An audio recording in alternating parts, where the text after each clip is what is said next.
Dami naming alimango, pero walang katawan, kaya tinatapo lang yung katawan eh. Nililinisan ng asawa ko yan. Yan, ang ate-ate ng asawa ko, nililinis talaga yan ng alimango. Ito masarap, hindi masyadong malaki. Oh, ang dami, libre lang yan. Binigay ng kaibigan, ang dami. Pag sobrang laki, hindi masarap. Ang ganito kalaki, masarap yan.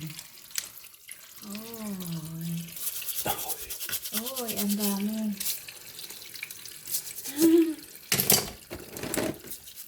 Tapos pakuluan. Ilagay sa freezer. Kasi pag hindi pakuluan, parang kuton ang lasa. Kaya pakuluan muna ang alimango bago ilagay sa freezer. Para masarap ang lasa. Yan. Kasi na-try namin na piniritsa sa freezer. Ang pangit ng lasa. Parang cotton. Oo, ang linis na ng alimango. Ayan. Ang dami.